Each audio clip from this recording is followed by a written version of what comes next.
Salam sejahtera, terima kasih karena bersama dengan saya di Nazilin Unity Channel. Muhyiddin Yassin kecewa, ahli MPT langgar petua, dakwa Wan Faisal. Apa yang mengejutkan kita ialah tindakan ahli MPT ini yang sudah berani lawan bos. Apakah mereka sudah mula hilang kepercayaan terhadap Muhyiddin Yassin? Ramai penganalisis politik dan pengulas politik menyatakan bahawa inilah tanda-tandanya bahawa ahli-ahli pemimpin dalam Parti Bersatu sudah mula hilang hormat terhadap Muhyiddin Yassin. Dan ada juga yang mengatakan mungkin inilah petandanya Muhyiddin perlu berundur diri daripada terus menerajui Parti Bersatu dan juga Parti Gabungan Perikatan Nasional. Manakala tidak, perkara yang telah dipersetujui sebelum ini pun berani dilanggar oleh ahli MPT sendiri. Kalau orang lain ataupun ahli biasa masih boleh nak dirunding, masih boleh terima, masih boleh dihadam. Tapi ini bukan orang biasa, ahli MPT Bersatu. Bahkan pendedahan ini juga dianggap sebagai pendedahan yang amat-amat bahaya. Ketua Pemuda Bersatu itu berkata, tindakan pemimpin yang terbabit merebut jawatan naib presiden dilihat melanggar keputusan disepakati mereka yang turut menghadiri mesyuarat MPT. Menurut Wan Faisal, Muhyiddin amat sedih dan kecewa kerana menurut petua kompromi daripada Muhyiddin, 5 jawatan utama dalam Parti Bersatu telah disetujui untuk tidak dipertandingkan, iaitu jawatan Presiden, jawatan Timbalan Presiden, dan 3 jawatan naib Presiden. Tetapi, apakan daya, jawatan naib Presiden telah menjadi dipertandingkan kerana daripada hanya 3 kerusi atau hanya 3 kekosongan yang ada 6 yang telah mencalonkan diri. Sebenarnya Muhyiddin Yassin mahu kalau jawatan naib presiden itu terus menang untuk Ronald Kiandi, Radzi Jidin dan juga Peja Faizal Azumu. Ada pengulas politik kata 3 orang yang dicadangkan Muhyiddin itu, iaitu Peja, Radzi Jidin dan juga Ronald Kiandi adalah orang-orang cai daripada kem Muhyiddin Yassin. Itu sebabnya ada MPT, menurut penganalisis politik, ada MPT yang lain yang turut mau bertanding untuk memecahkan penguasaan kem Muhyiddin dalam Parti Bersatu. Itu sebabnya ada 6 orang yang bertanding. Tapi perkara itu telah mengecewakan Muhyiddin. Adakah perkara ini akan menyebabkan Muhyiddin dalam bahaya yang besar? Adakah ianya boleh menyebabkan Muhyiddin Yassin akan didesak untuk letak jawatan selepas ini? Kerana apabila tidak ada lagi penguasaan penuh dalam 5 jawatan tertinggi ini, adakah mungkin Hamzah Zainuddin akan membentuk kekuatan kemnya sendiri untuk mahu menggesa Muhyiddin Yassin letak jawatan? Itulah naratif yang sedang tercipta sempena menjelang pemilihan Parti Bersatu tidak lama lagi. Dalam laporan yang seterusnya, hari ini kita juga digemparkan dengan laporan yang menarik perhatian. Saudara, sebelum kita teruskan ulasan yang seterusnya, apa pula pendapat anda? Adakah tindakan MPT Bersatu ini sudah benar-benar naik angin, naik kepala, dan bakal akan menyusahkan Muhyiddin Yassin? Beranikah MPT UMNO? Beranikah mereka menuntut Muhyiddin Yassin berundur daripada jawatan tersebut? Ataukah dengan terusnya Muhyiddin bersama sebagai presiden akan menyebabkan Parti Bersatu akan lebih kuat? Jangan lupa tinggalkan komen Anda, tekan butang subscribe. Salam sejahtera, terima kasih karena bersama dengan saya di Nazlin Unity Channel. Semalam, Akmal Saleh kata, kalau tak nak diusik, henti usik kami. Apabila Zahid Hamidi sebelumnya telah memberikan gesaan, nasihat, supaya hentikan provokasi dan henti mengusik komponen parti yang ada dalam kerajaan perpaduan. Tindakan Akmal Saleh itu dilihat oleh para penganalisis politik dan pengulas politik sebagai satu tindakan yang agak sombong dan bahaya untuk diri beliau sendiri. Kerana tindakan itu seakan-akan membelakangi arahan Zahid Hamidi sebagai Presiden Parti UMNO. Akhirnya, sekali lagi, seorang lagi pemimpin besar dalam UMNO bertindak mengingatkan para pemimpin bukan sahaja di dalam kerajaan perpaduan, tetapi mungkin terutamanya dalam Parti UMNO, yaitu Wan Rosdi, Menteri Besar Pahang. Sekali lagi beliau mengatakan, hormati gesaan Zahid, henti usik Pakatan Harapan.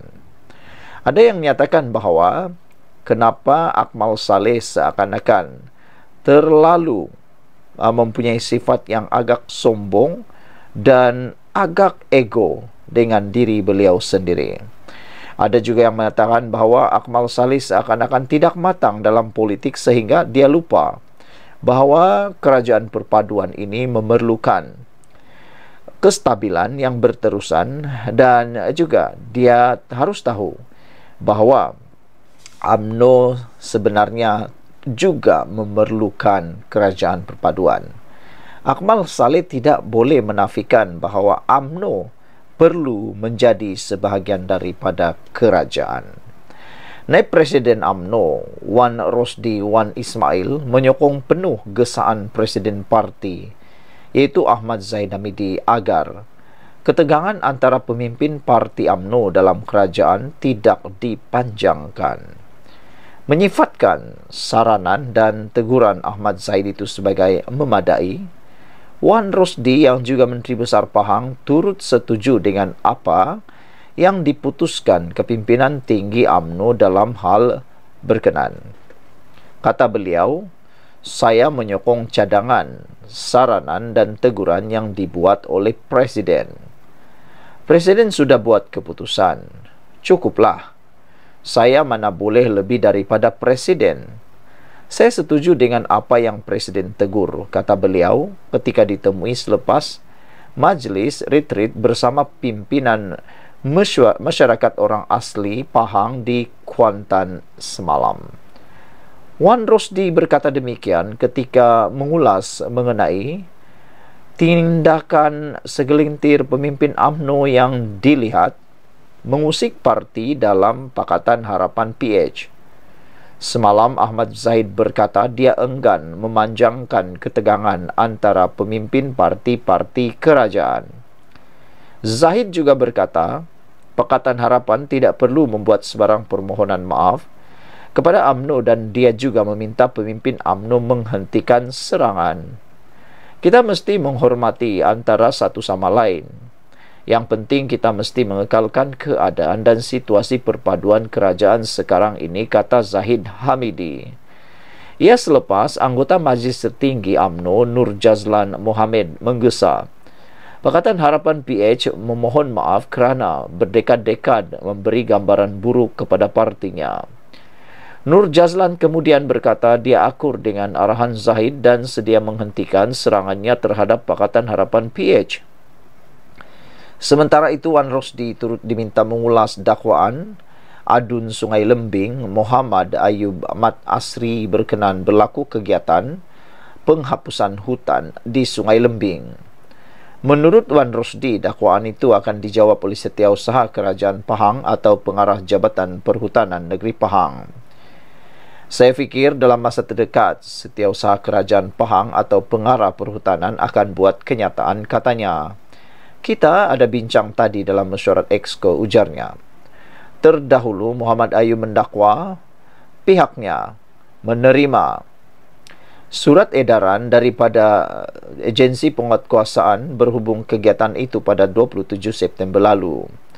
Surat itu antara lain menyatakan terdapat aktiviti penebangan dan pembersihan hutan yang dikhawatiri dilakukan tanpa kebenaran daripada pihak berkuasa. Saudara-saudara sekalian, dengan ini, maka ramai netizen dan pengulas politik mengharapkan supaya kerajaan yang ada sekarang ini kekal dan terus damai sejahtera. Apa yang akan berlaku terhadap Akmal Saleh selepas ini menjadi tanda tanya. Adakah beliau juga akan menyanggah lagi kenyataan Wan Rosdi ini? Harus diingat, dalam UMNO, tradisi kepresidenan adalah tradisi yang sangat berakar kuat. Ianya tidak pernah dilupakan. Yang mana segala keputusan presiden adalah keputusan yang sangat penting dan perlu dihormati. Mana-mana parti untuk dapat bertahan, mereka harus mempunyai kekuatan seperti itu. Apa yang akan menimpa nasib yang akan menimpa Akmal Saleh selepas ini sebenarnya bukan ditentukan oleh orang lain. Akmal Saleh lah yang akan menentukan masa depan beliau sendiri dalam dunia politik. Sudah dapat lihat banyak yang berlaku, masa depan politik telah ditentukan oleh diri sendiri. Dan sebenarnya tindakan Zahid Hamidi tidak mahu memanjangkan ketegangan antara pemimpin dalam kerajaan perpaduan ini ialah tujuannya satu sahaja, mahu memastikan kebertahanan parti UMNO dapat dikekalkan dan proses pemulihan UMNO dapat diteruskan. Kita tahu UMNO dalam proses untuk dipulihkan dan bangkit semula. Ianya akan mengambil masa. Ada penganalisis politik kata, UMNO boleh kuat semula, Barisan Nasional boleh kuat semula, tapi ia akan mengambil masa sekurang-kurangnya sepenggal lagi untuk dapat bangkit semula. Akmal Saleh kena bersabar. Dia muda lagi. Akmal Saleh ini masih muda lagi. Dia perlu bersabar dan percaya pada proses. Bukannya terus menyerang, dan terus menyerang. Jangan-jangan nanti oleh kerana terlalu kuat menyerang, pertahanan sendiri pula terabai. Ianya harus seimbang. Lagi pula keadaan sekarang, Pakatan kerajaan perpaduan ini, kerajaan Madani, amat menyebelahi Pakatan Barisan Nasional dan juga Pakatan Harapan. Jadi kenapa harus dirosakkan kelebihan tersebut? Sekian dulu, kita jumpa lagi, tinggalkan komen Anda.